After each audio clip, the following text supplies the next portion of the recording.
Good evening friends. आज हम लोग यूपीपीसीएस सिलेबस जो सिविल सर्वेंट या सिविल सर्विसेज का है उसके ऊपर डिस्कशन करेंगे।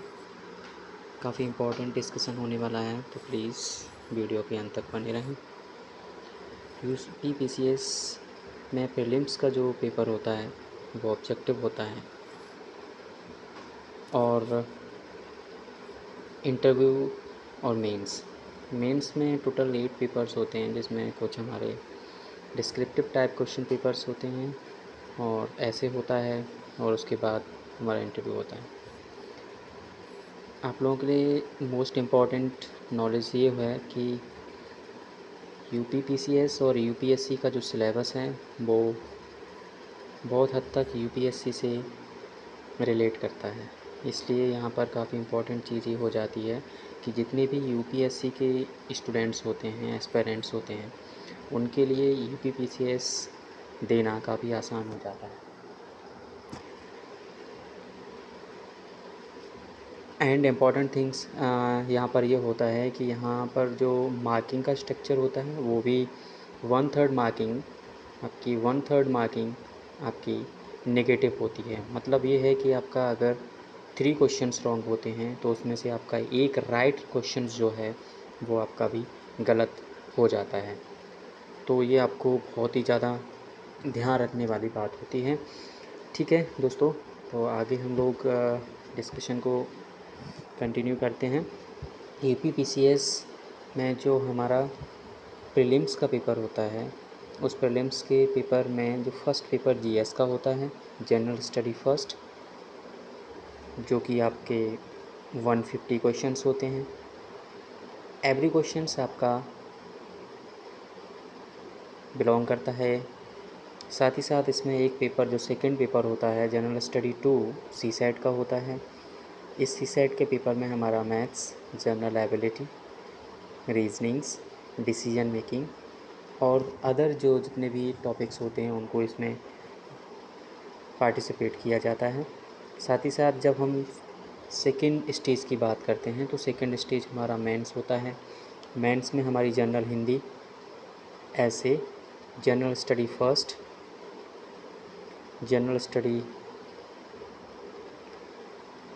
Second, general study third, general study fourth, optional और ऑप्शनल सब्जेक्ट जो है। एक यहाँ पर इम्पोर्टेंट चीज़ होती है कि यूपीएससी में ऑप्शनल 1 सब्जेक्ट को रखा गया है। ठीक सिमिलरली यूपीपीसीएस ने भी एक ही सब्जेक्ट को ऑप्शनल रखने की कोशिश की है यहाँ पर। तो ऑप्शनल के हमारे 2 पेपर्स होते हैं, optional first paper, optional second paper. Okay, and then जो हमारा जनरल हिंदी का जो पेपर होता है 150 मार्क्स, ऐसे 150 मार्क्स, और जनरल स्टडीज़ के जितने भी पेपर्स होते हैं उन सारे टोटल्स का जो ग्रांट होता है वो आपका 1500 मार्क्स होता है। आपका जो थर्ड स्टेज, जो सबसे लास्ट स्टेज मानी जाती है, जिसको हम लोग पर्सनैलिटी टेस्ट या फिर इंटरव्यू कहते हैं, वो हमारा 100 मार्क्स का होता है। और उसके बाद हमारा फाइनल जो रिज़ल्ट होता है उसको डिक्लेयर किया जाता है। यूपीपीसीएस प्रीलिम्स एग्ज़ाम पैटर्न की अगर हम बात करें, जो कि हम लोग काफ़ी हद तक ऊपर के स्लॉट में ही डिस्कस कर चुके हैं, पेपर नंबर 1 और पेपर नंबर 2 दोनों की जो टाइम ड्यूरेशन होती है दोनों ही इक्वल होती है टाइम ड्यूरेशन। 1 पेपर का जो मार्किंग होती है वो आपके 1 पेपर की मार्किंग 200 मार्क्स होते हैं और 150 क्वेश्चंस होते हैं। अब आप अपने हिसाब से इसका अंदाज़ा लगा सकते हैं कि क्वेश्चंस कितने नंबर का होगा। साथ ही साथ सेकंड पेपर जो हमारा होता है उसमें 100 क्वेश्चंस होते हैं और 100 क्वेश्चंस में आपको 33 क्वेश्चंस को कंपलसरी होता है करना, क्योंकि वो आपका क्वालिफाइंग पेपर होता है सेकंड पेपर। और ये सेकंड पेपर भी आसान नहीं होता, इसमें भी आपको अपना एफ़र्ट्स लगाने की ज़रूरत होती है, तभी आप सेकंड पेपर को क्लियर कर पाओगे। अदरवाइज़ आप अगर इसको हल्के में लेके चलोगे तो सेकंड पेपर में आप क्वालिफाई नहीं हो पाओगे। मोस्टली स्टूडेंट्स के साथ में इस तरीके का वाक़या होता रहता है।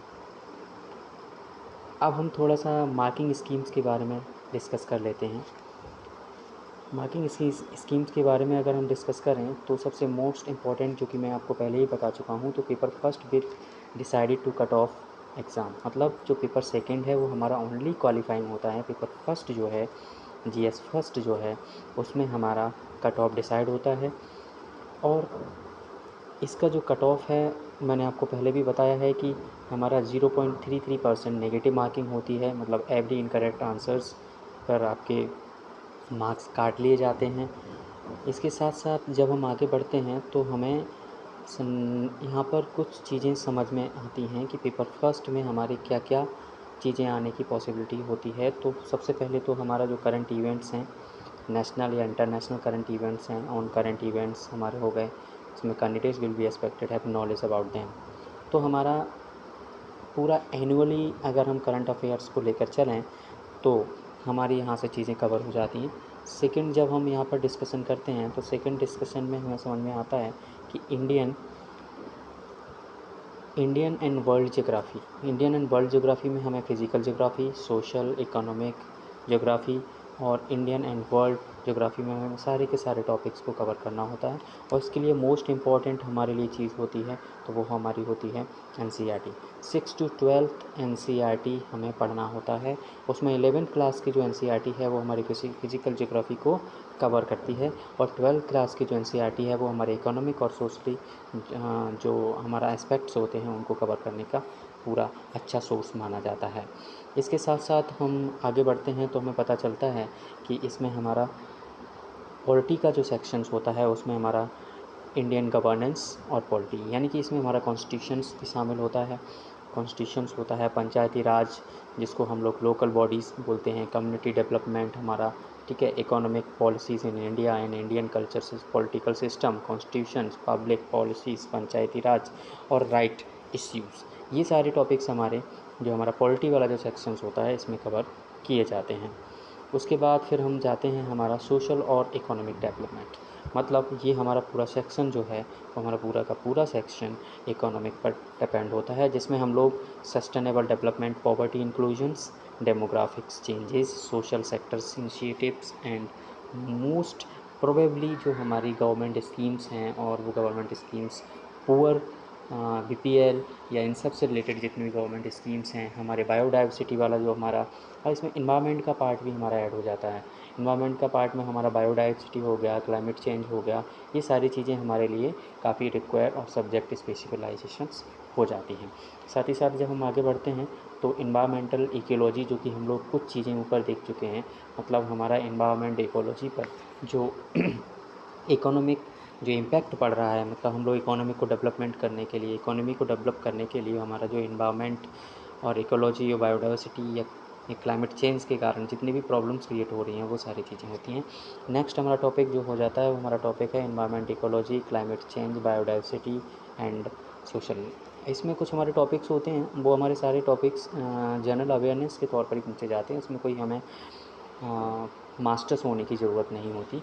जो हमारा 10th लेवल का जितना भी हमारा जो हमारा इन्वायरमेंटल नॉलेज होता है उसको इसमें आपसे चेक किया जाता है। उसके बाद हमारा जनरल साइंस आ जाता है। जनरल साइंस जो हमारा 6 to 10 NCERT is most important general science. But इसके लिए आपको चाहिए होता है कि हमारी जो घटना चक्र की जितनी भी हमारा जो सिलेबस है उसमें जितने भी हमारे previous year old question papers हैं और जो हमारे प्रैक्टिस सेट हैं उनको अगर हम कंप्लीट कर लेते हैं तो हमारा जनरल साइंस के जो क्वेश्चंस हैं वो हमारे यहाँ से कवर हो जाते हैं। ठीक है, तो हम आगे देखते हैं। आगे जब हम देखते हैं तो हमारा यूपीपीसीएस प्रीलिम्स सिलेबस पेपर 2 के बारे में यहाँ पर हमें डिस्कस करना होता है, और ये काफ़ी इंपॉर्टेंट डिस्कशन हो जाता है क्योंकि मोस्टली एस्पिरेंट्स इस चीज़ को दिमाग में रखते हैं कि ये तो हमारा क्वालिफाइंग पेपर है तो ये तो हमारा कवर हो ही जाएगा, बट ऐसा नहीं होता। इसमें मोस्टली स्टूडेंट्स क्वालिफाई नहीं कर पाते, और जबकि उनका फर्स्ट पेपर में काफ़ी अच्छे मार्क्स होते हैं, जबकि सेकंड पेपर में अच्छे से परफॉर्मेंस ना कर पाने के कारण वो इस रन से बाहर हो जाते हैं। तो फर्स्ट पेपर जैसे कि मैंने आपको बताया कि हमारे कॉम्प्रीहेंशंस होते हैं, तो मोस्टली कॉम्प्रीहेंशंस वही उसी टाइप के होते हैं, बट इनकी लैंग्वेजेस क्या होती हैं, काफ़ी टफ होती है। इनकी लैंग्वेज गूगल ट्रांसलेट ट्रांसलेट किए हुए वर्ड्स होते हैं तो हिंदी के काफ़ी टफ होते हैं, बट इंग्लिश मीडियम वाले जितने भी स्टूडेंट्स होते हैं उनके लिए काफ़ी चीज़ें सहूलियत वाली होती हैं।